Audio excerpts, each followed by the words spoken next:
Então, a gente começa essa reta final do seminário esse ano. Eu tenho aqui um total de 42 pessoas com o vídeo desligado. Eu vou pedir que vocês acionem as suas câmeras para que eu possa vê-los,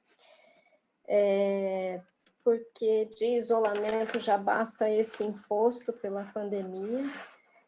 Então, gostaria muito de saber com quem eu estou falando. Eu vou seguir com o programa que eu havia deixado a vocês. Estamos seguindo Lacan na altura do seminário de 1964, nas indicações que ele deixou no seminário de 1964, os nomes do pai. Ele faz aquele seminário, a gente trabalhou a aula dada por ele, que é um seminário em que ele anuncia a pluralização do principal conceito diagnóstico dele, o nome do pai. Ele interrompe o seminário, né, porque ele foi expulso da IPA, mas ele deixa anunciado que, se não fosse essa interrupção, ele trabalharia naquele ano a questão dos nomes do pai, mediante aquilo que ele já havia deixado anunciado sobre esse tema no seminário 9, nas aulas de dezembro e janeiro de 62, e no seminário 8, sobre a trilogia de Paul Claudel. Então, a gente fez num movimento retroativo, a gente seguiu essa indicação, como se pudéssemos resgatar o ponto em que ele pretendia resgatar. Na semana retrasada, nosso último encontro, a gente trabalhou o seminário 9, e vimos no seminário 9 como ele faz uma inversão, né, lógica a respeito da leitura da incisão do conceito diagnóstico, o nome do pai, modificando, né, um campo do sim e do não, que era a retórica usada na década de 50, principalmente quando ele define o esquema R, né, sim há a presença do nome do pai, então neurose, não há a presença do nome do pai, então psicose. Então, a gente viu na aula passada como no seminário 9, ele sai da retórica do sim e do não, e vai para a ideia mais complexa, que abarca o paradoxo do existe traço, né? Ou a ausência de traço não significa que não exista um traço, né? A gente trabalhou isso principalmente focando na leitura que ele próprio, Lacan, faz do quadrante vazio, né, no seminário 9. Não vou retomar toda aquela conceituação bastante complexa que a gente já fez na semana retrasada.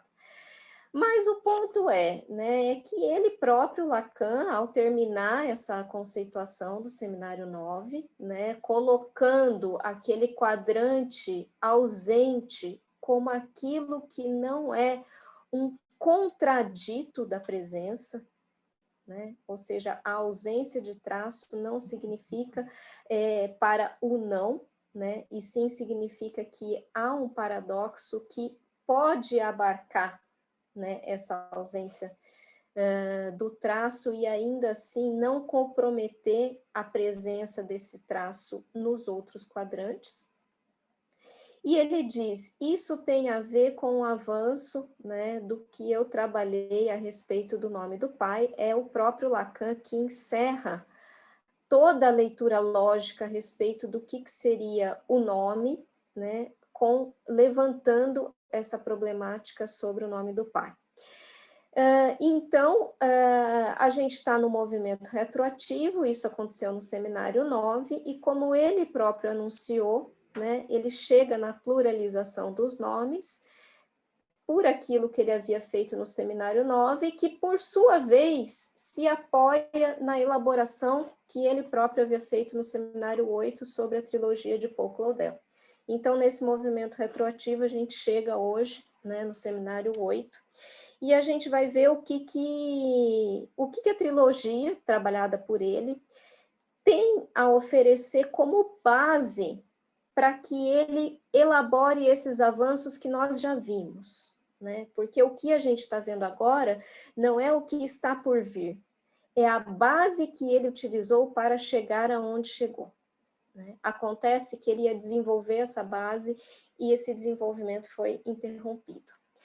Então, eu espero do fundo do coração que todos tenham lido e relido a trilogia, porque pelo menos dentro do seminário, né, pelo menos os capítulos que eu indiquei, porque sem essa leitura fica bastante difícil de compreender.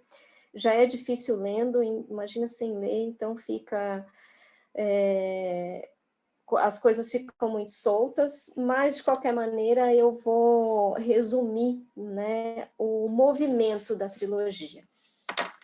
A gente tem, em princípio, né, uma divisão no Seminário 8, que é um seminário dedicado à transferência e, portanto, um seminário dedicado a uma forma de amor, né? E no meio desse seminário, ele introduz uma sessão nomeada, né, o mito de Édipo hoje, que, na verdade, seguindo todo o estilo que eu já coloquei, que é o de trabalho do Lacan, ele vai desconstruindo Freud para propor o avesso, né, mais trabalhando com Freud. E é o que ele faz resgatando a trilogia do Paul Claudel.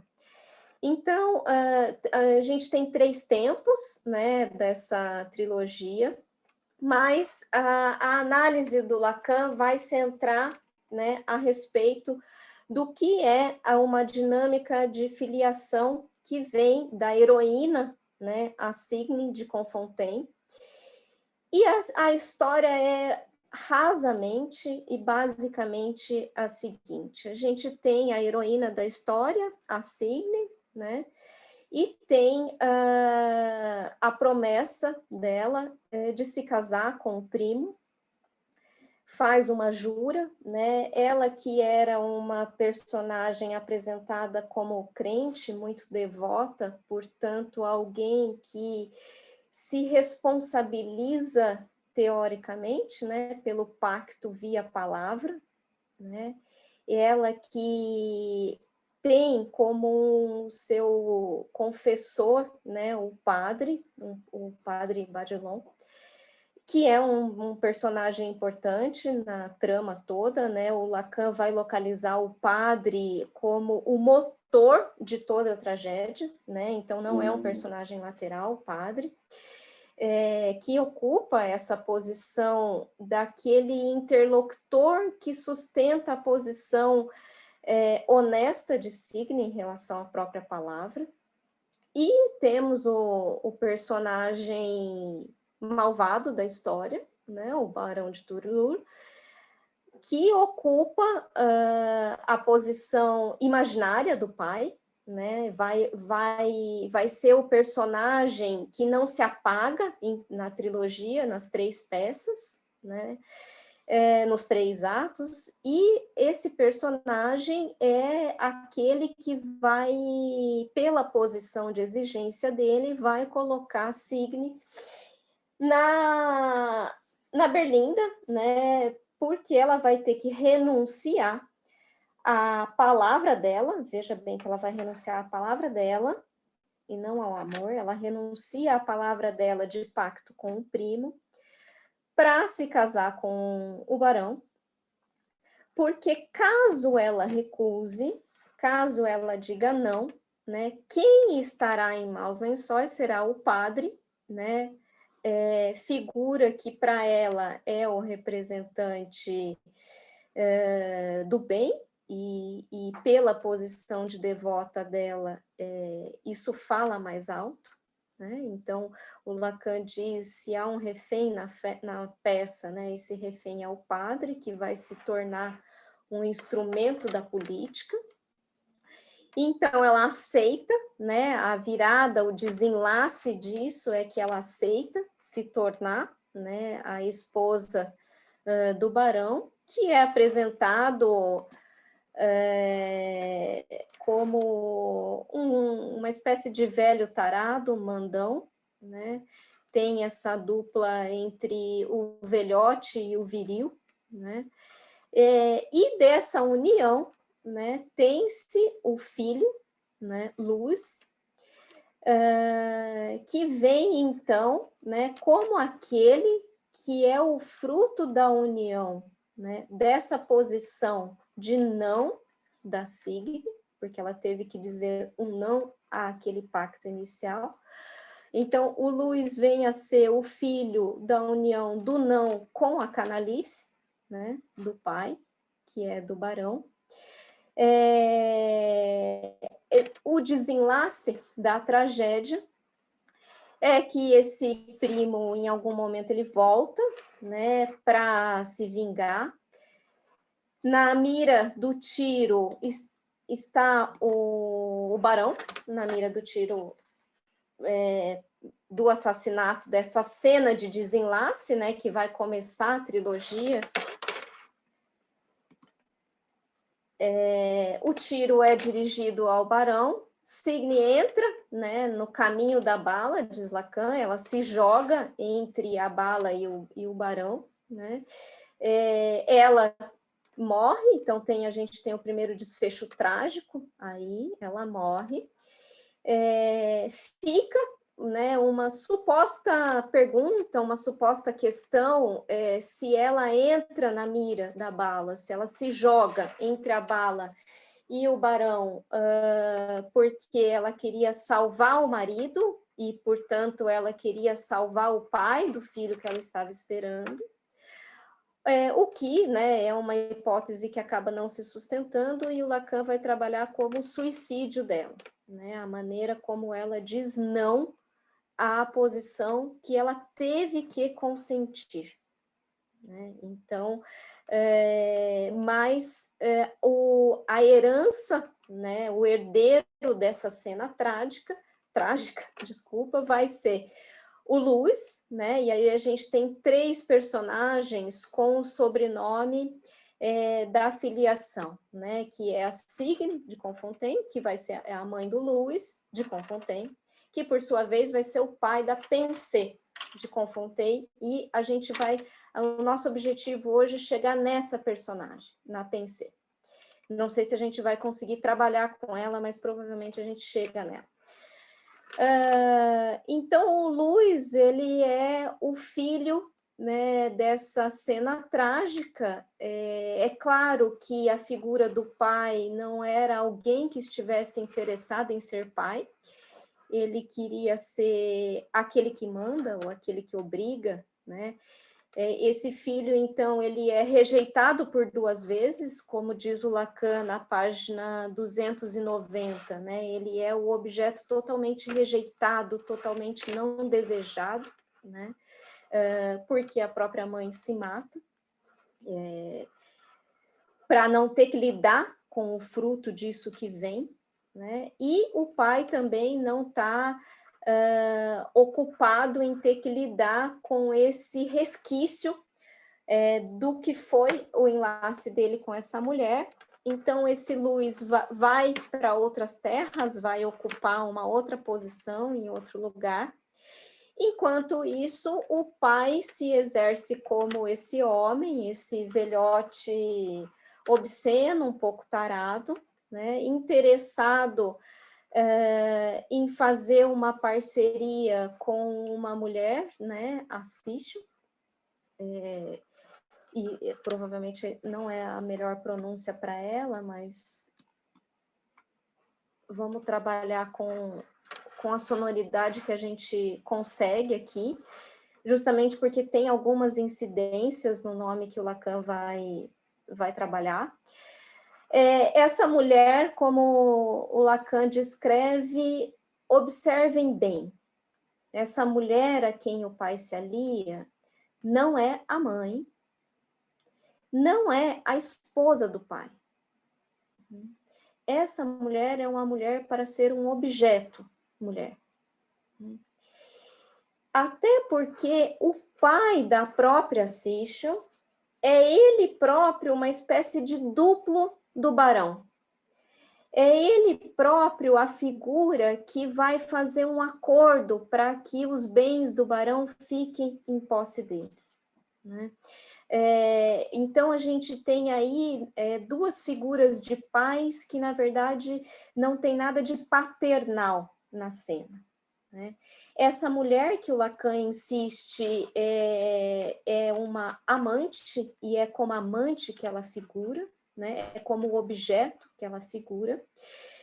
Ela acaba se unindo com a Lumir, né? Que, por sua vez, é a mulher, ou é aquela a quem o Luiz, o filho do barão, dirige algum interesse inicial, né? Ela comparece primeiramente na trilogia como aquela que estaria ao lado do Luiz, né?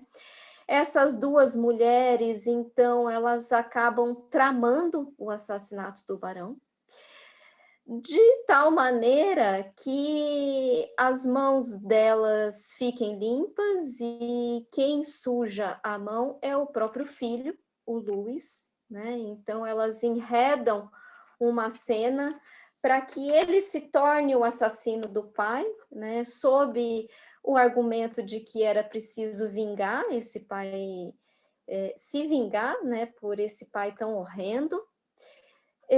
Ele entra na trama, né? Quem oferece a arma, né, para que ele assassine o pai é a Lumir. Pelas mãos dela, então, ele se torna um parricida, né? E a partir daí a gente entra na retórica do que é o pai humilhado, né? Porque enquanto homem ele exerce um suposto vigor, né, por conseguir que essas mulheres não digam não a ele, né? Mas, por outro lado, ele é aquele objeto de rechaço absoluto por parte de todos na trama, né? E é assassinado. A partir disso, então, a gente tem a segunda virada da trama, né? Que como diz Lacan, quando você tem um pai canalha, raramente você vai ter um filho muito melhor que ele, né? Então, um canalha vai provavelmente formar outro canalha, né? O Lacan fala isso no seminário. Ao se tornar um parricida, esse filho dejeto, né, acaba, então, ocupando o lugar de ojeriza que o próprio pai ocupava, né? E entende, né, para si um destino que, na verdade, foi reservado pela mulher que estava ao lado dele, né, que é quem entrega a arma para ele. E o Lacan vai dizer, prestem atenção no nome desta mulher, né? Ele vai o tempo todo escandindo os nomes que o Claudel dá. O próprio autor pede para que esse nome seja pronunciado como uma escansão, né? Lum-i, com uma referência de que ela seria uma espécie de signo de um tipo de luz, né? Um tipo de luz que é esse tipo que carrega o destino de morte. Ou seja, uma luz que promove uma espécie de cegueira, né, que faz com que esse filho, sem problematizar, né, entre nessa cena e atue aquilo que era o desejo dela, Lumir, né, a morte deste pai. Agora, por que o ódio enlaça essa mulher? Porque ela conta ao Luiz que o próprio pai dele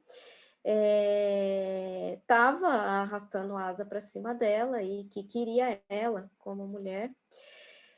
E junto com ela, então, entra a amante do barão, né, a Sichel, que também não queria figurar ao lado do velhote obsceno, mas estava um pouco interessada no acordo que este velhote fez com o pai dela. Depois desse desfecho, então, depois que a gente tem o parricídio, né? O Luís, que era o filho dejeto, acaba sendo esse homem canalha, né? Porque ele também se despede da mulher que esteve ao lado dele e se casa com a amante do pai, que era a Cisha, né? Ele se casa com aquela que não era a mãe, com aquela que não era a esposa, com aquela que era uma mulher na condição de objeto de desejo ali. Nesse sentido, o Lacan vai dizer, é por aí que a gente tem uma espécie de transmissão da canalice, né? Porque este filho, ele sequer está em condições de desejar uma mulher, né? Ele herda a mulher que o pai antes escolheu como mulher. Ele sequer, né, exige de si próprio um movimento para definir quem é a mulher que ele quer. Ele herda não só os traços, né, daquilo que era o horrendo do pai, como a própria escolha do pai. E o Lacan pergunta, né, vai perguntar na página 298, dessa união do Luís com esta mulher, o que nasce daí? O que a gente espera que nasça daí? O que é o fruto dessa união? O fruto dessa união vai ser a personagem objeto aqui da nossa discussão, né? A gente vai chegar nela, que é a Pensée de Confontaine, que será, então, uma moça nascida cega, entretanto, numa posição de ter um pensamento livre, o que é o radical oposto da avó, né, a Signe, para quem, né, a liberdade não constou nas escolhas. Então, a Pensée vai ser essa personagem como descrita de pensamento livre, cujo vetor do desejo vai se dirigir para um homem, o Orian, né, que por sua vez tem um duplo, né, o seu irmão Orso. Eles não são gêmeos, mas o Orian, ele é aquela espécie de homem com super qualificações, né? Algumas vezes o Lacan se refere a ele como aquele homem super abundante. Por outro lado, que, né, nas palavras do Lacan, então, só para não dizer que o palavrão é meu, né? O Lacan vai dizer, esse Orian vai ferrar a pequena Pensée, né, vai engravidá-la, e ele vai sair de cena, né, ele morre, e ela se vê, então, às voltas com aquilo que seria o emblemático de tudo que não compareceu na trilogia, que é o homem moral, com princípios, com honra, que é o irmão do Orian, o Orso, que vai ser, como diz o Lacan, o bom rapaz, né? O homem bastante corajoso, aquele que vai tentar assumir uma relação com uma mulher que ele sabe que não o ama, mas que mesmo assim, pela posição honrosa dele, pelo amor que ele sente por ela, ele vai estar na condição de se oferecer como um pai para a criança que ela espera. Enfim, para quem não leu, né, tá dado todo o spoiler de onde vai chegar a trilogia. Mesmo assim, eu peço que vocês leiam, né, porque ela é muito mais complexa e muito mais bonita do que esse breve resumo que eu posso apresentar para vocês. Mas, nesse cenário todo, o Lacan vai dizer a nós o seguinte: olhem para tudo isso, olhem para esses pais que comparecem nessa trilogia, Observem o que o nascimento de um, né, diz do que é a posição do outro, né, que o antecede. E a partir daí ele vai se perguntar, que é a pergunta aqui do nosso seminário, o que é um pai? Né, na página 278, ele depois, né, de ter indicado a trilogia, vai perguntar então, diante de tudo isso, né, diante da posição da Signe, diante do nascimento de Luz, diante do nascimento da Pensée, o que é um pai? Né? A gente pode fazer declinações dessa pergunta, por exemplo, houve um pai ali na trilogia? Em algum lugar existiu um pai? Existiu um pai no primeiro ato, né? Existiu um pai na segunda parte da trilogia e na terceira. Né? Ou o que há do pai como inscrito, né? Nessa geração que vai passando os Confontaine. O Lacan vai dizer, essa trilogia traz para a gente um nó, né? Porque ela pode ser comparada a todos aqueles outros mitos que nós trabalhamos até então, e ele vai dizer, voltem lá para o Édipo, né? Na página 278, voltem lá para o Édipo e vocês verão que o pai em Édipo é um pai morto porque não se sabe pai. É aquele pai que não pôde ser pai na cena. Né? Voltem lá para Hamlet e observem que o pai de Hamlet também era um pai, o pai de Hamlet, não o pai do personagem, mas a figura do pai em Hamlet. Né? Também era um pai morto, mas por razões diferentes. Né? É morto porque em nenhum momento ele comparece enquanto pai de Hamlet. Em nenhum momento ele comparece exercendo, né, alguma delineação da existência de Hamlet. Muito pelo contrário. Ele envia Hamlet a um vazio porque a única coisa que ele poderia oferecer ao filho, a quem ele não tem nenhum cuidado para preservar, né? Ele enlouquece o filho, ao contrário, com aquilo que ele diz, nomeia o filho para vingá-lo. Né? Então, a única referência que ele poderia oferecer a Hamlet seria a de homem.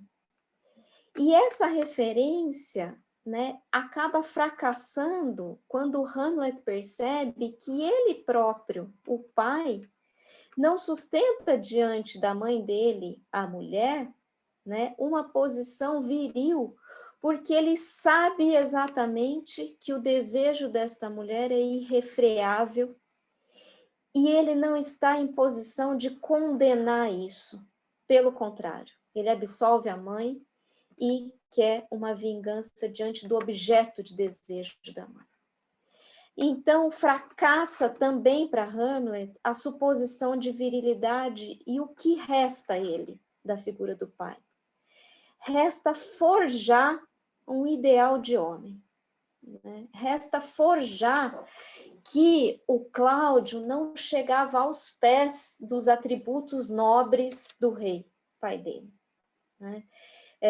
Forjar um homem de magnitude para governar uma nação que o Cláudio não teria. Né? Então, o Lacan vai dizer, resta ao Hamlet um ideal de homem, né? Que nem tem a ver com a virilidade. E aí o Lacan segue perguntando, então, o que é um pai? Né? A gente está indo pelo negativo, né? Existe um não pai em Édipo, existe um não pai em Hamlet. O que a gente tem, então, quando a gente olha para os antigos? Né? A gente tem a figura do comandante e tem aquela divisão entre o pai paterno, aquele que vai cuidar, que vai dar a origem, e o pai malvado, aquele que vai punir. né? Ele vai dizer, no que tange a leitura antiga, a gente está sempre entre o Deus da criação e o Deus da providência, né? Aquele que vai oferecer e aquele que vai inaugurar, mas também pode punir, né? E aí ele continua. Então, o que é um pai?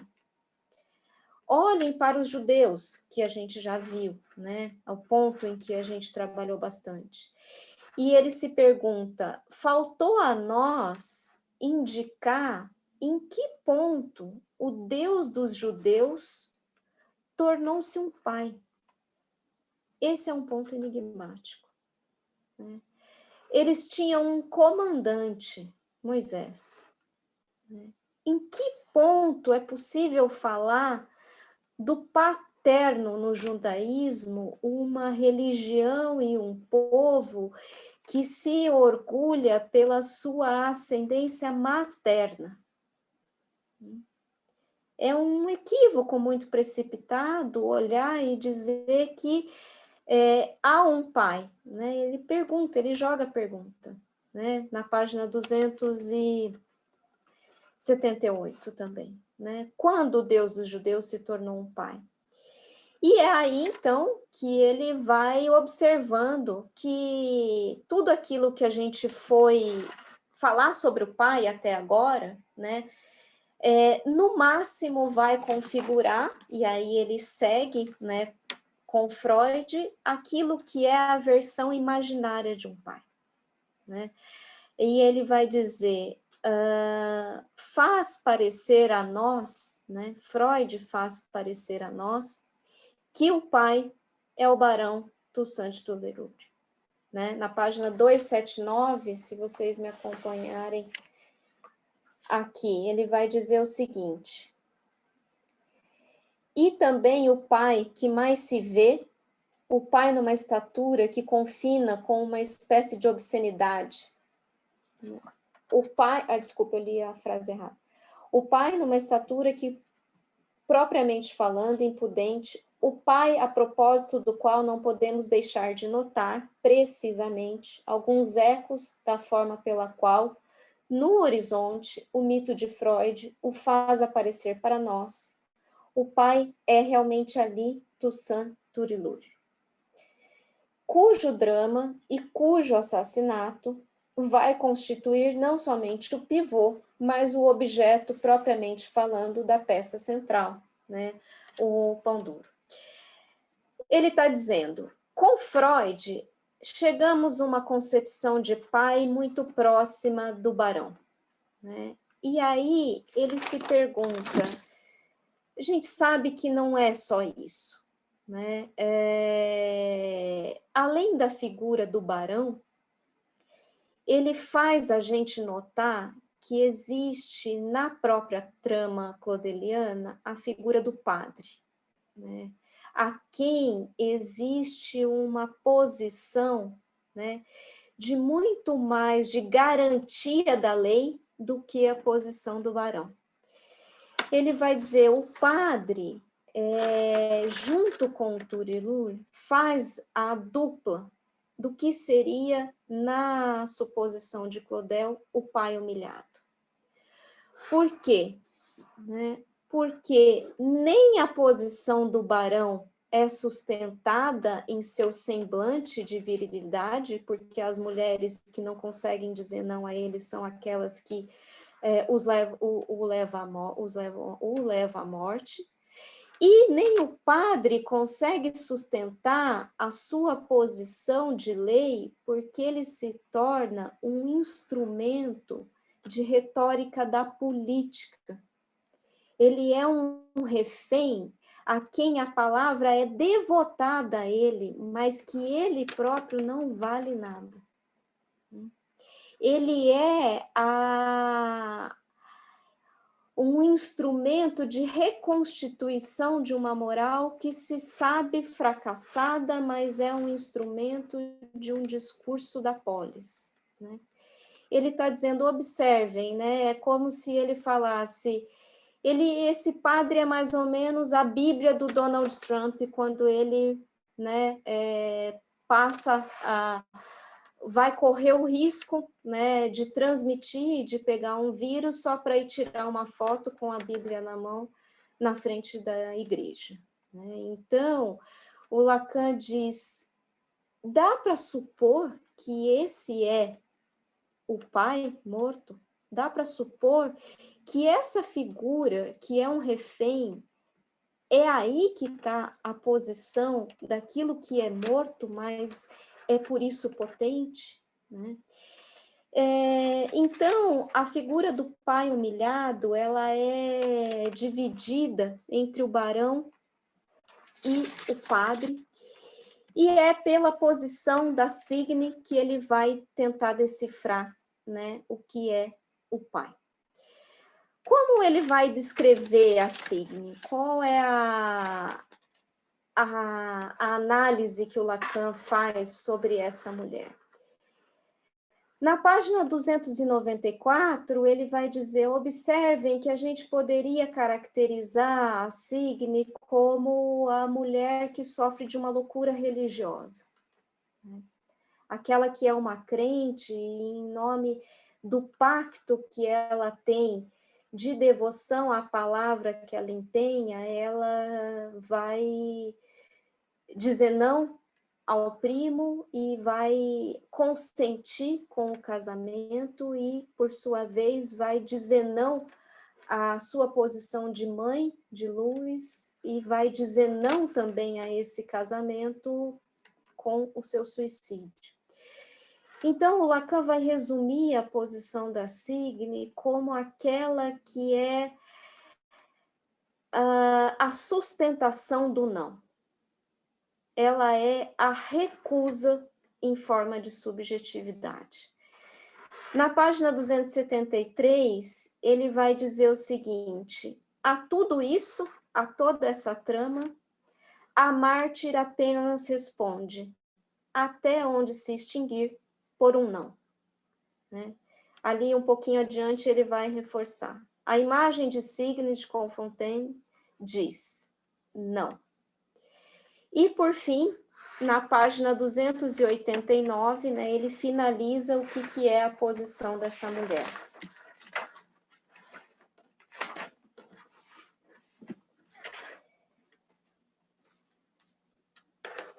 É aquilo que, na composição claudeliana, é ilustrado ao extremo e tragicamente pela imagem de Signe de Confontaine, levada até a destruição de seu ser por ter sido totalmente arrancada de todas as suas ligações de palavra e de fé.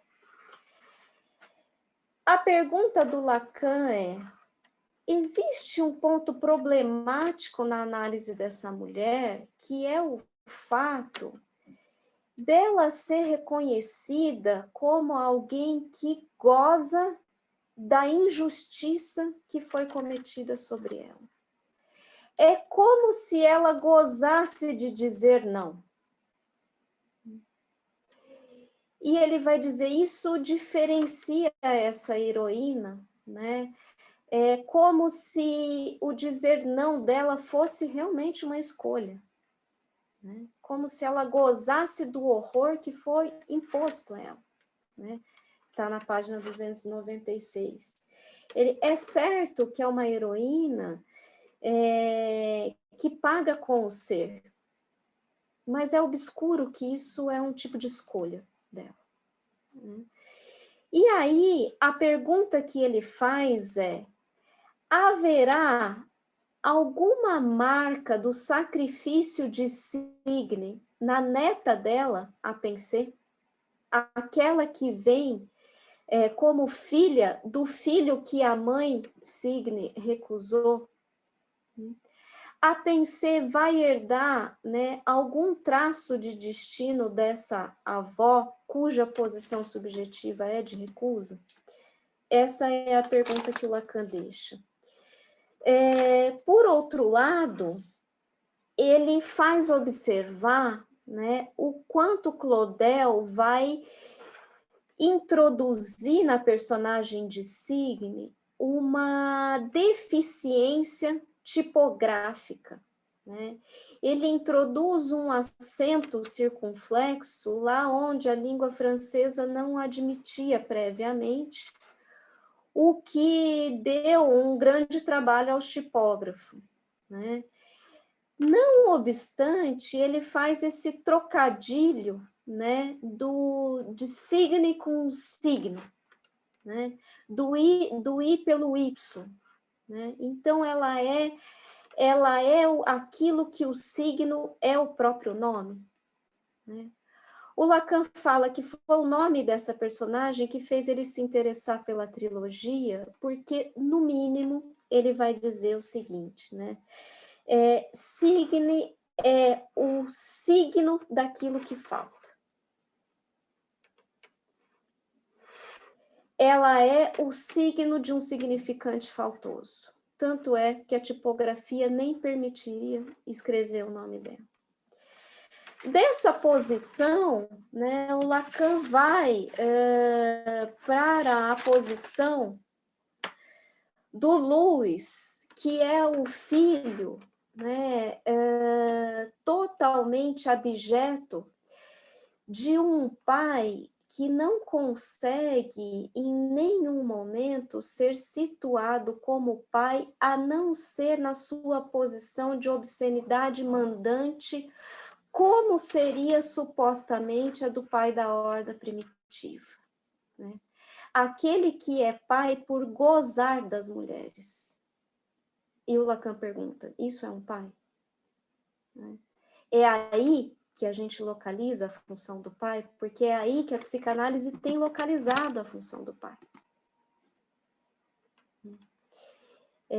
É aquele que não se ocupa de um filho, é aquele que se ocupa da sua própria posição sexuada, que não é um desejo de laço, é um desejo simplesmente de gozo. O Louis, então, né, na posição que ele ocupa do casal parental, ele só é visto enquanto um homem desde a perspectiva do pai que o vê como um rival sexuado. Ele é aquele que se faz homem porque herda uma mulher já sexuada pelo pai. É aquele, né, que por dejeto enquanto herança, né, não consegue também reconhecer a si próprio em outra esfera a não ser como o rival deste pai, e é assim que é o seu único movimento na trilogia, aquele que vem para matar o pai.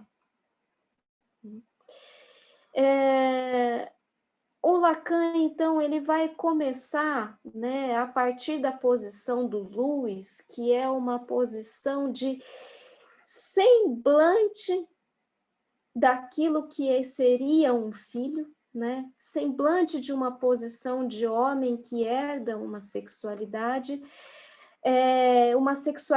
emprestada, né, porque a própria mulher vem emprestada, e ele fala o que pode nascer disso?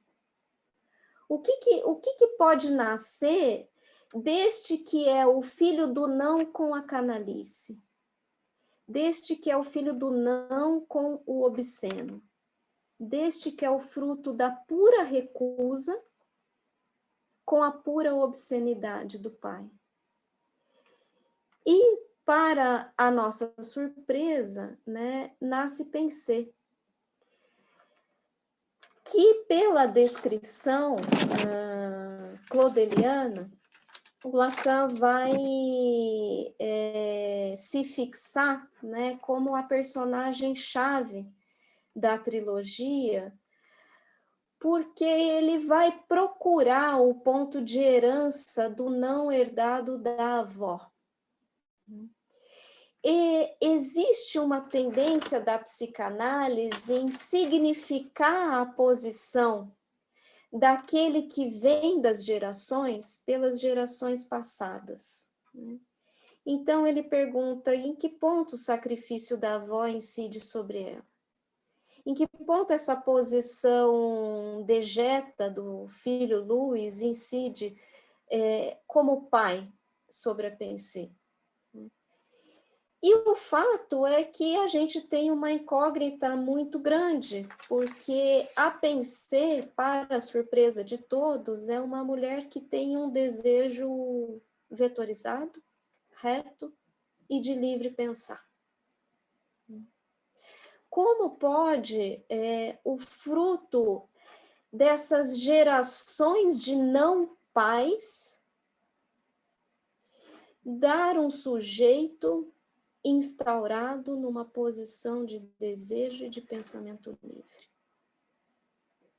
Acaso isso não é exatamente o contrário, né, do que se pensava lá na época da formalização do esquema R, né, em que as gerações sucessivas de um não pai daria uma ausência de ponto para que o desejo se ancorasse, então, uma psicose? E aí ele fala, olhem para as gerações que fizeram Pensée, né? O que há nela? Né? Como é que pode ela ser filha de tantos não pais? Né? Ser filha de tudo aquilo que não é um pai. Porque não é um pai o pacto da mãe com a posição de fé dela, naquela suposição de que o pai é o transcendente morto. Não é o pai a posição do barão, que é a posição do pai que goza de todas as mulheres.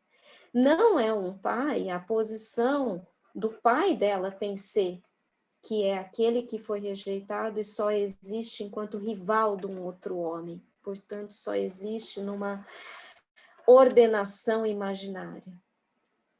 Como é que essa sucessão de nãos fez um sim?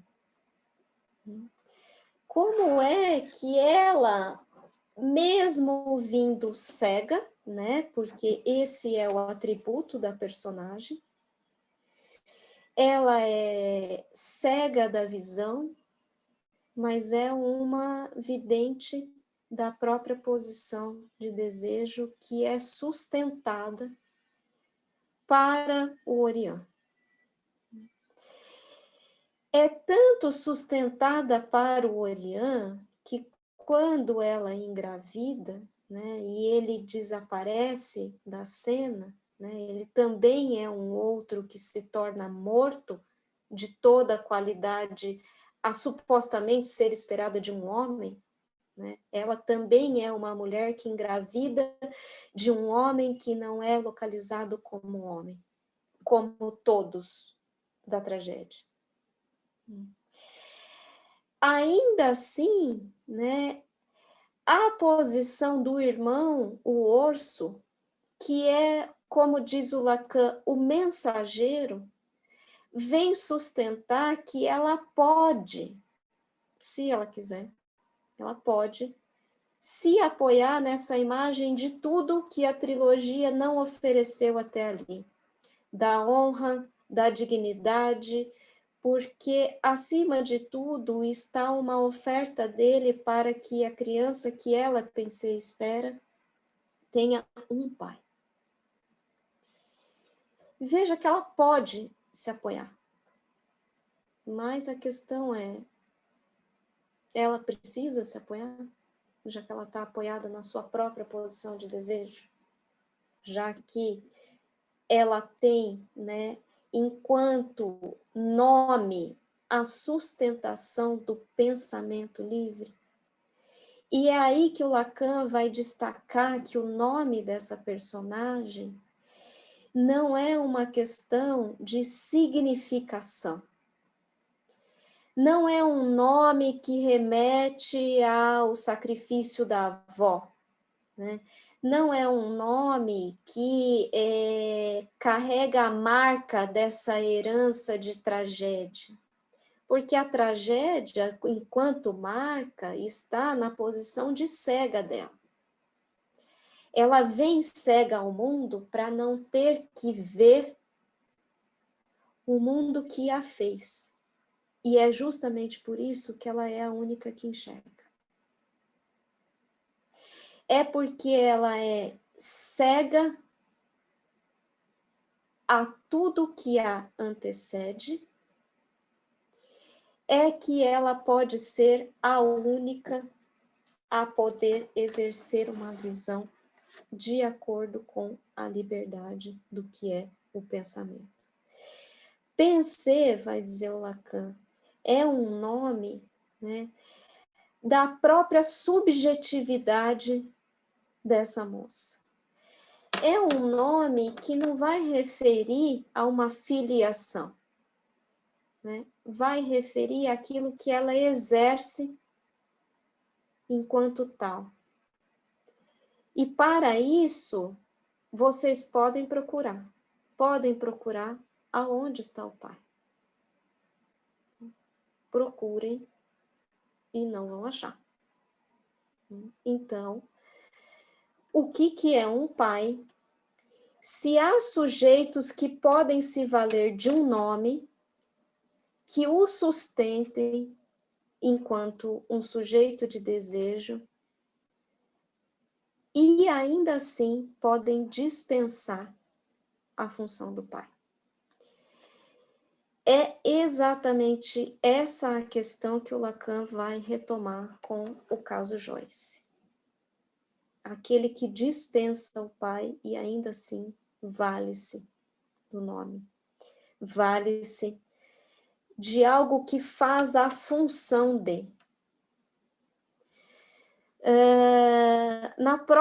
Nosso próximo encontro, a gente vai continuar com essa personagem.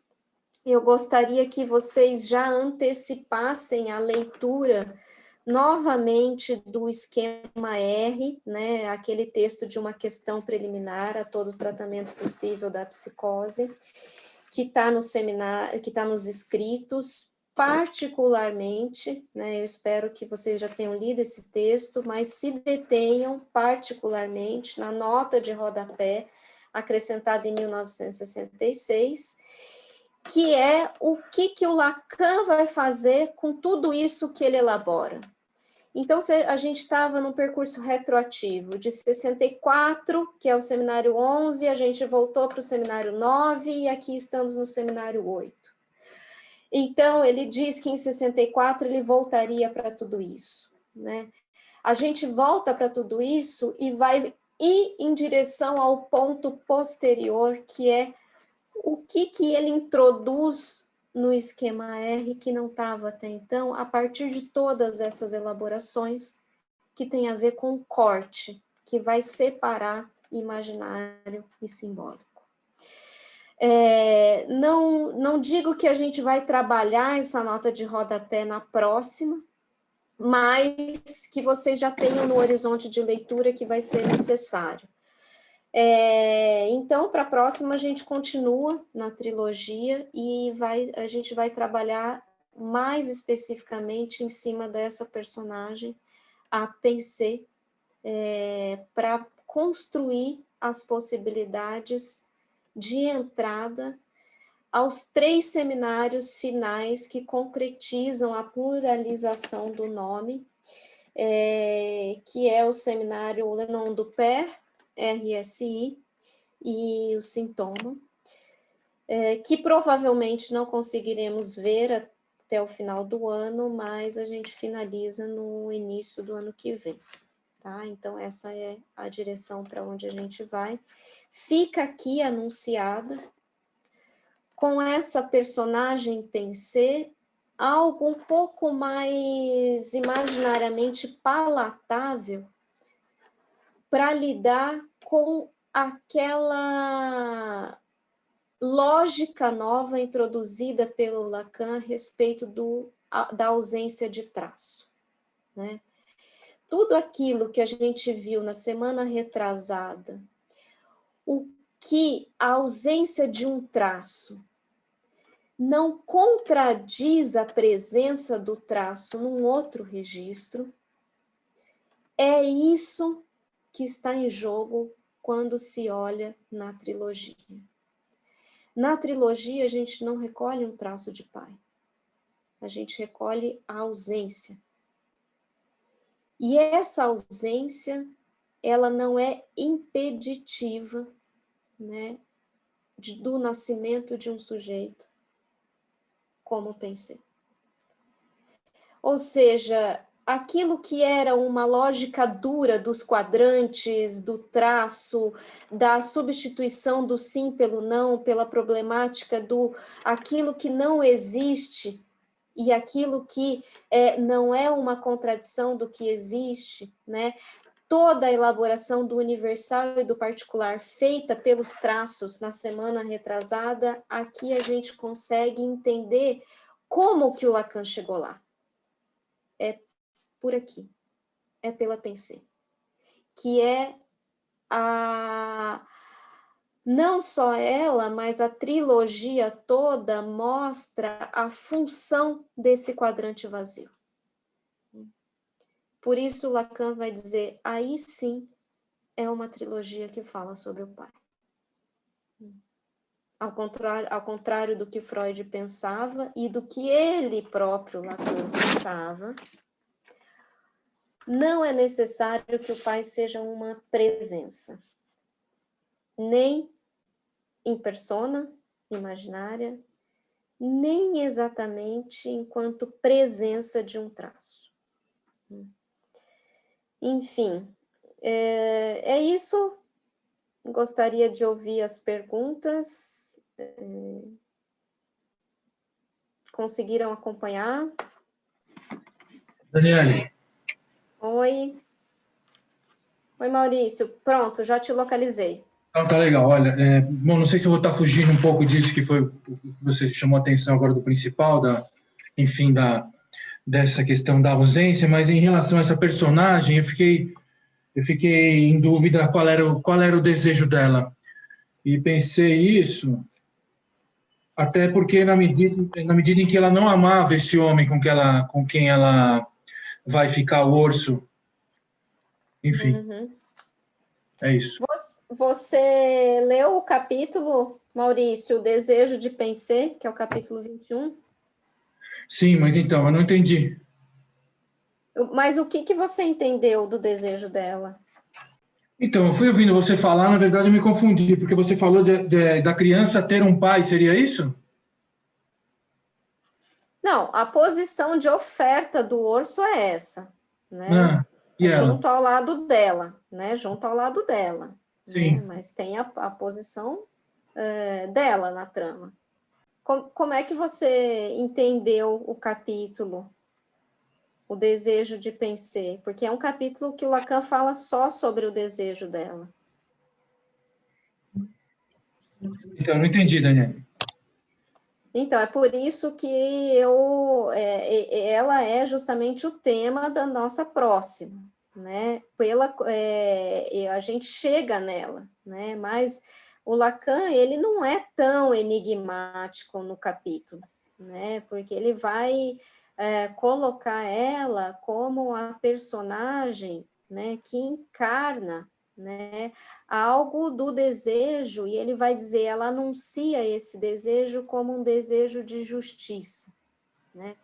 Mas, na verdade, ele vai dizer, o nome dela vai carregar, né, o que é o vetor do desejo, né, que é quase que um desejo do pensar. A primeira característica de exposição da personagem é alguém de livre pensamento. Então, é por isso que eu disse que é sobre ela que a gente vai debruçar. Por isso eu recomendo que tenha uma nova leitura, para ver se fica um pouco mais plausível as elaborações do Lacan, né? Porque, veja bem, ele está indo na personagem que sucede Antígona. Antígona foi o final do Seminário 7, e ele está introduzindo aqui uma diferença, né? A Pensée não é Antígona. Ela ocupa uma posição outra. o ponto, né, importante é a pergunta retroativa, né? Como pode essa geração de não, né, fazer nascer pensar? Porque, veja, como pode nascer Antígona? Ora, olha para a geração, né, dela. Né? Ela é claro que a gente acompanha muito, né, do que o Mauro sugeriu para a gente, que a gente não dá para ler Antígona como aquela que segue um destino já previsto pela tragédia do pai. Não se trata disso, né? Mas a Antígona, ela não deixa de ser uma tragédia que sucede outras tragédias. Não é exatamente a posição da Pensée, né? A heroína verdadeiramente trágica da trilogia do Claudel não é Pensée, é a Sigrid, né? Essa é a heroína trágica. Então, a posição dela é uma posição de incógnita, né? A psicanálise não tem muito o que dizer ainda. É por isso que o Lacan precisa avançar. É por isso que ele vai precisar ir para o seminário 9, trabalhar com paradoxos. É porque não existem instrumentos até esse momento para conseguir englobar Pensée dentro dos quadrantes e das coordenadas da teoria do sujeito, né, que o Lacan tinha até então, né? Ele vai chegando a limites da própria teorização. Então, não é ao acaso que depois de fazer essa leitura, ele vai precisar fazer tudo aquilo que ele fez no seminário 9. O traço, o quadrante sem traço, né? Existem traços verticais, existem traços horizontais, né? A afirmação universal é diferente da condição do particular, né? Aquilo que nega um particular vai negar um universal, né? Então, veja que isso é a base, é o problema clínico que leva a Lacan a teorizar aquela complexidade que a gente viu, né? Ele sabe que ele precisa avançar, caso contrário, não dá para ir assimilando Pensée. Se a gente quiser forçar a barra, a gente vai fazer uma leitura bastante engessada, né? De que as mulheres, então, nessa família, têm alguns problemas com o desejo. Não, né? E que, bom, se ela sustenta a sua posição ali, onde a gente pode reconhecer essa sustentação nessa dinâmica de filiação? Onde que ela estaria sustentada para ser o pensamento livre?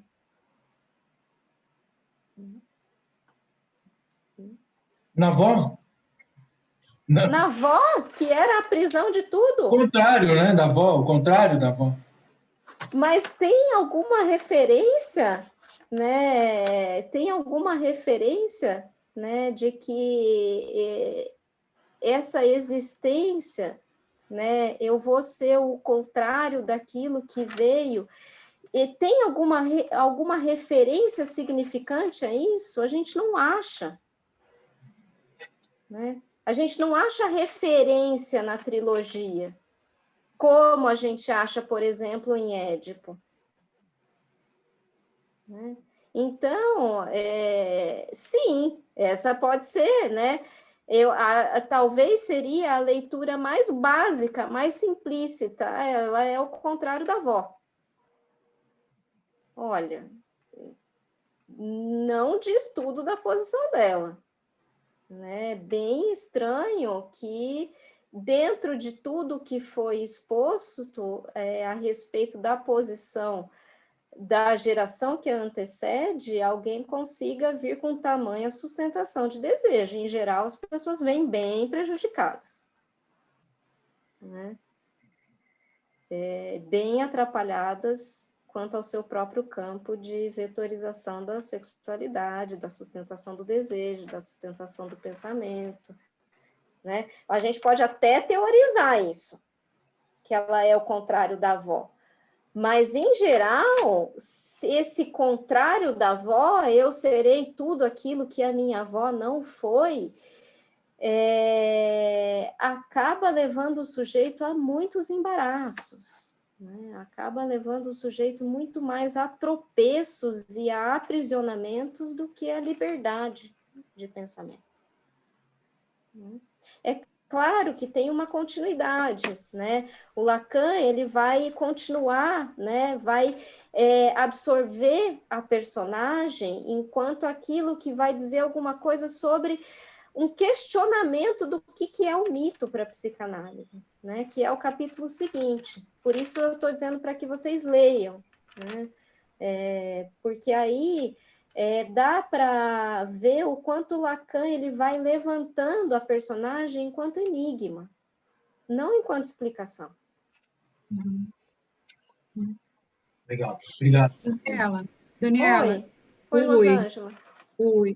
Eu fiquei pensando um monte de coisa, assim, né? Uhum. Na biografia do Lacan, né, pela Rodinesco, ela coloca que a filha do Lacan não leva o sobrenome dele, né? Porque ele era casado, então lá não poderia. E eu fiquei pensando o quanto essa experiência. E a Judite cresceu e pôde fazer as coisas dela sem grandes problemas. E eu fiquei pensando o quanto essa experiência pode ter também influenciado Lacan nessa nova posição, né? De poder olhar essas coisas de outros lugares. Não sei, foi uma viagem minha. A outra coisa que eu pensei foi nos irmãos Karamazov, que quando eu estava lendo a trilogia, né, o quanto tinha uma semelhança, e aí você estava fazendo o questionamento, né, o que a outra geração pode fazer diferente? Nos irmãos Karamazov, eles buscam a religião que falha, né, porque o padre é podre, e eles buscam a lei no final para tentar dar uma organizada. E aí eu fiquei pensando nisso, assim, será que não é exatamente isso? Por estar sempre mostrando um pai frágil, um pai que não pode ser lei de entrada, né, de que isso não dá para acontecer, a própria sociedade vai construindo essas suplências, esses suportes para que esse pai exista e que se dê uma ordenação.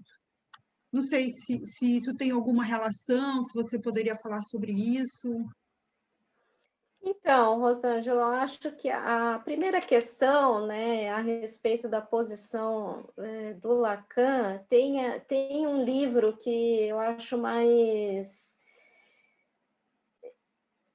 Vou usar a palavra verdadeiro, mas porque eu não achei outra palavra melhor, assim, mas ele é mais intimista, que é o relato da Catherine Milot, né, que foi a amante do Lacan, foi analisante dele, amante dele, belíssimo, né, belíssimo o livro dela, contando de uma maneira muito fidedigna, muito perto do Lacan, né, como era a posição do Lacan na vida, bastante diferente de todas essas caricaturas que a gente tem do Lacan, né, enquanto analista.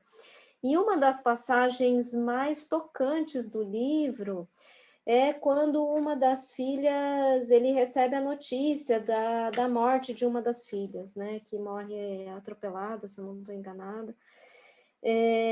Enfim, é claro que a gente pode usar a posição do Lacan como pai para entender ou para tentar achar motivos, né, para que ele se mexesse em criar, né, novas perspectivas do que é um pai. Mas eu prefiro ficar com a indicação clínica dele, inclusive porque ele rechaça essa hipótese na própria leitura do Hamlet, né?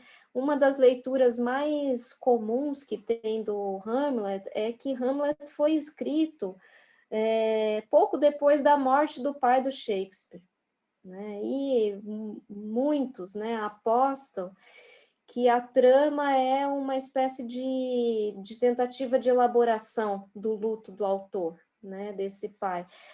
O Lacan, ele vai falar, ok, a morte do pai dele é obviamente importante, mas não decifra, não nos ajuda a decifrar a complexidade da peça, né? Então, eu acho que a mesma resposta eu daria, né? É claro que a posição dele enquanto pai, enquanto homem na vida é importante, mas ele não ajuda a decifrar a complexidade clínica em questão, né? E, desculpa, a segunda pergunta, eu esqueci. Então, a questão dos irmãos Karamazovski, né, onde esse pai ele se coloca como frágil e que a sociedade constrói outros dispositivos para ter a lei, né? Como a própria lei, a própria justiça. Sim, então, aí que tem, né, o passo além, né, aí que tem o passo além, porque desde 49, não, 52, quando a gente trabalhou lá o mito individual no neurótico, quando Lacan faz análise da neurose obsessiva, do homem dos ratos, lá ele já faz uma divisão bem clara, né? O pai, para o neurótico, vai ser sempre um pai humilhado. Ponto. Né? O pai do neurótico é aquele que sempre vai fracassar diante daquilo que o neurótico pensa do que deveria ser um pai. Lá já tinha, então, e ele usa esse termo, o pai humilhado, ele faz referência ao Claudel lá já em 52, seminário 1, né? Ele faz essa divisão.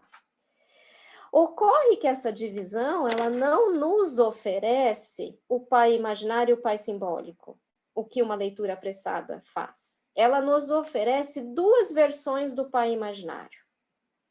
O pai humilhado, do neurótico, esse que não importa o que ele faça, ele sempre vai estar aquém da função que o neurótico pensa que ele deveria exercer, né?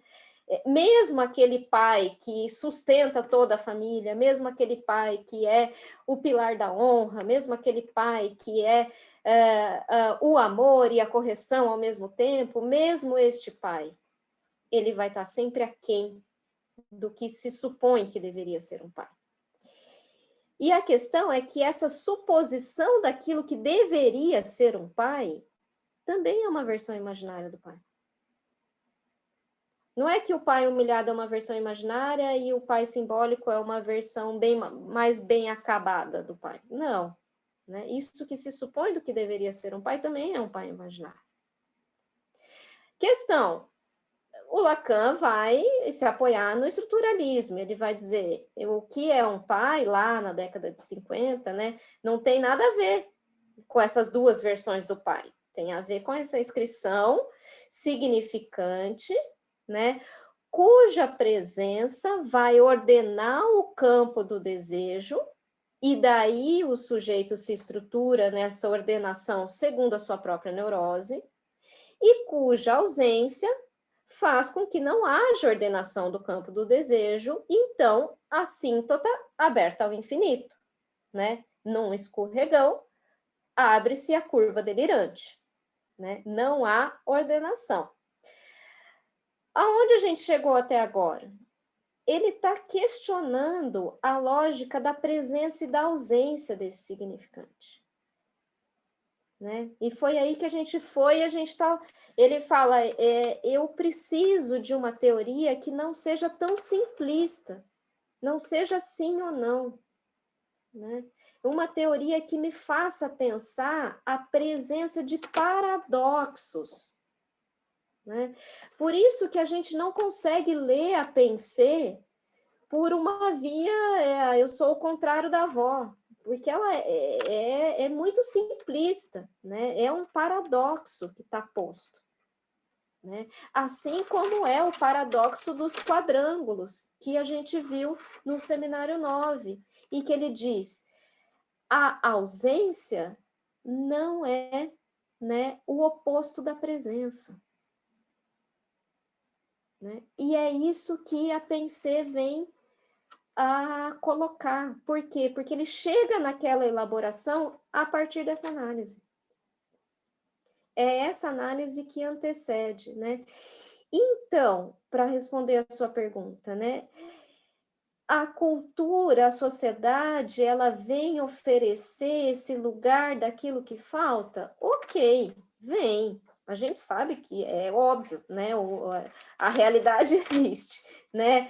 É óbvio que tem aquele que vai funcionar, né? Como essa figura, como o pai, né? Lá onde não existe, né? Ou lá onde existiu um pleno fracasso, vai existir a figura do professor, vai existir a figura do irmão, né? Vai existir a referência de um livro, né? Sim, a sociedade ela vai produzindo essas referências, mas o que está em jogo é que o Lacan vai dizendo todas essas referências que a gente está tendo, elas não passam de referências do aporte de uma função imaginária. Né? E quando a gente vê a trilogia, a gente vai conseguindo verificar tudo aquilo que não é o pai. Né? Por quê? Qual é o engano que herdamos de Édipo? Laio não foi um pai, mas a partir dele supomos como ele deveria ser um.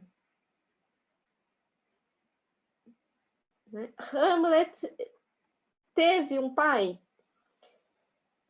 Teve o marido da mãe, né? Que nomeia ele enquanto filho a vingar a posição do pai. Né? Mas a partir do pai de Hamlet, a gente sabe o que não é um pai. E a gente supõe o que deveria ser. Né? E o próprio Hamlet constrói essa saída, como você diz, a cultura oferece. O Lacan fala, ele constrói uma saída, ele forja um ideal de homem. Né? É aí que ele está construindo um pai, ele forja o ideal de homem. Né? O Cláudio é um devasso, não tem caráter, e o meu pai era um rei digno, né? Justo, né? E é aí que ele forja. Né? Do mesmo jeito que Hamlet forja, a cultura forja também.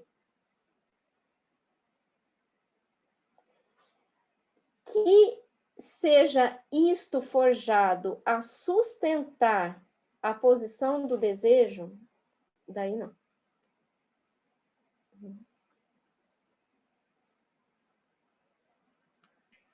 Dani. Nathalie, fala. Tem alguém na minha frente para falar? Acredito que não, pode falar. Eu fiquei pensando se não é... Se a resposta do que é um pai não seria impossível, não estaria na impossibilidade de inscrição do que seria um pai. E a gente acaba indo para o real. Eu fiquei com essa sensação te escutando. Então, a gente pode chegar, os lacanianos chegam nessa conclusão sempre, né? Então, a gente está no campo do impossível, então é o real, e aí fica igual o Gabriel Lombardi, né? Lendo todos os fenômenos do homem dos lobos que não se explicam pela via da decifração como o real. Eu acho que sim e não, Nathalie, sim e não. Né? É claro que a gente está chegando para uma formalização do real que fez falta ao Lacan quando ele fez o esquema R, né? Dividido entre imaginário e simbólico, né? E é por isso que eu disse a vocês que o importante é a nota de rodapé, que é a introdução do real no esquema. E a introdução do real no esquema, pela via do corte do real, ela vem a bagunçar o esquema de espelhamento entre imaginário e simbólico. Né? Então, sim, a gente está caminhando a elaboração, né, para a necessidade teórica da presença do real. Aí sim. Mas também existe o caminho da elaboração para ampliar questões clínicas como essa da personagem, né? Como essa que o Maurício perguntou, porque enquanto psicanalistas somos muito tentados, né, a englobar aquilo que a gente não entende, ou sobre a perspectiva do Édipo, ou sobre a perspectiva do real. Então, assim, o paradoxo é uma maneira de manter a complexidade enquanto complexidade.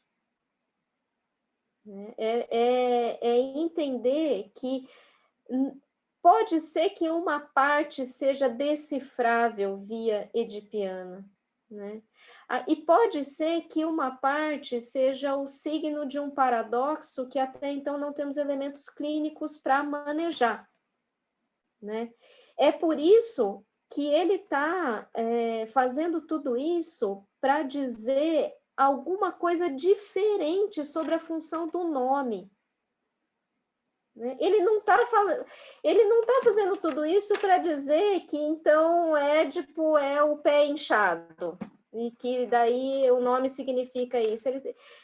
Todo aquele trabalho do Seminário 9, né, o nome é o traço, né, assim, tem alguma coisa na função do nome que é diferente do que essa significação das gerações.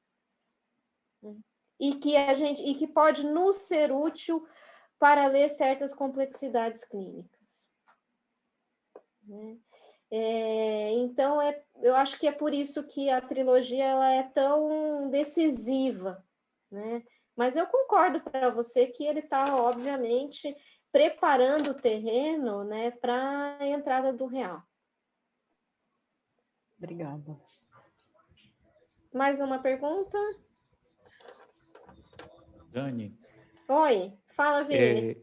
Tem alguma referência sobre a questão da cegueira de Pensée e Aditirésias que você tenha visto assim? Porque eu lembro que o Mauro tinha comentado sobre essa questão do cego e do sábio, não é?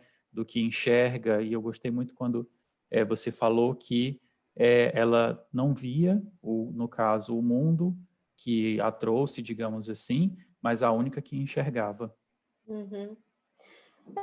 Certamente tem, né, Vinícius? Nós somos, assim, muito leigos, né? A gente tem trabalhos muito mais aprofundados na posição do cego, né, na tragédia grega.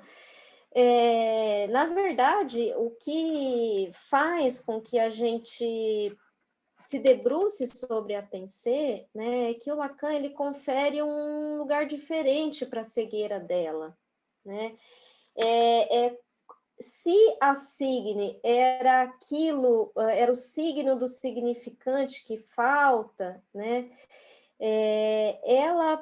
Ela vai se fazer, enquanto cega, né, a presença de tudo aquilo que não poderia ser visto, né? E justamente por isso, né, a posição dela é uma posição diferenciada, mas não se trata da posição do sábio, né? Porque não é exatamente aquela heroína que vai se dar bem, né? Não é disso que se trata, né? Não é aquela que ela consegue ver tudo, mas ao menos ela tem uma posição diferente, né? Diante do pensamento que é o nome, né? Então tem algo desse desejo de pensar e do pensar do desejo que o Lacan vai fazer uma referência dessa possibilidade de liberdade justamente porque ela ocupa a condição de cega. Mas não é porque ela é cega num sentido metafórico, né? É porque se trata de uma personagem que pode dispensar a visão. Né? Assim como ele vai começar a introduzir a ideia de que é possível dispensar algo e, mesmo assim, usufruir daquela função. É aí que lá na frente ele vai chegar com Joyce, né? Aquele que pode dispensar o pai e ainda assim se valer dele. Né? Então, é uma cegueira assim, diferente. né? Ela conversa, ela está no limite. É claro que ela está nessa tradição autoral, né? Tem essa figura. O Claudel ele se vale de tudo isso que tem à disposição, né? Enquanto um autor que vai se valer de todos esses recursos, né? Mas a leitura do Lacan assim, ela é uma personagem que não precisa, né, enxergar. É mais por aí. Né? O Tiresias é assim, ele é cego justamente por isso ele ocupa uma posição de ver muito além. Né? A cegueira dela não é exatamente ver além, dispensa enxergar isso. Né? E por isso a posição dela pode ser diferenciada. Okay. Obrigado, Dani. Daniela, ainda tem tempo? Podemos, mais uma rapidinho. Última. Então, minha questão é se seria correto pensar, com base na trilogia, na leitura de Lacan, que houve nessa figura da pensée uma interrupção de uma cadeia significante, imaginária, na corrente de transmissão hereditária da família, e, a partir daí, ela se volta para um simbólico como uma tentativa de sair desse campo imaginário onde ela está capturada, onde toda a família foi capturada. Seria correto pensar assim? Acho que é uma maneira, é uma das possibilidades que a trilogia abre, sim, Alexandre, né? É uma das possibilidades, mas existe a diferença de que finalmente há uma que se liberta, porque não é exatamente, né, não é um desfecho heróico da trama, né? Ela tem uma posição diferenciada, né? Então, existe uma diferença entre finalmente chega numa geração em que o sujeito se liberta, né? E aquilo que é contingencialmente, ela não possui exatamente as mesmas coordenadas que os anteriores. Né? Porque essa ideia de libertação, ela é referida a um sentido de aprisionamento anterior. Né? E ela estaria mais compatível com a leitura do Maurício, por exemplo. Né? Então, eu vou ser livre porque a minha avó foi presa. Né? Não me parece que é aí que o Lacan está localizando a função diferencial do nome. Né? Porque é justamente para apontar que existe uma possibilidade do sujeito não ser o prisioneiro das coordenadas dessas gerações, e essa possibilidade ela vem pela questão do nome, da nomeação. Só que essa nomeação, como a gente viu lá com o Seminário 9, ela não tem a ver com o sentido do nome, não tem a ver com a origem do nome, não tem a ver com a etimologia. Como Lacan disse, é um tipo de traço. Então, acho que sim, mas não porque ela é uma libertadora, né? É porque ela nos faz pensar a possibilidade de existências de contingências na constituição do sujeito que permite a ele ocupar um lugar que não é o de aprisionamento determinado pelas gerações anteriores. É um pouco por aí que o Lacan vai pensar alguns artistas, alguns escritores, pessoas que ocupam algo bastante diferenciado no tipo de existência que fazem com o mundo. Entendi. Obrigado. Certo, pessoal? Agradeço muitíssimo a presença de todos. Daqui 15 dias a gente se reúne. Final de semana chuvoso aqui em São Paulo. Aproveitem. Até a próxima. Boa tarde. Obrigada. Obrigada. Tchau, tchau. Obrigada. Tchau, obrigada. Tchau, até daqui. Obrigada, Dani. Tchau, tchau. Tchau, pessoal. Tchau.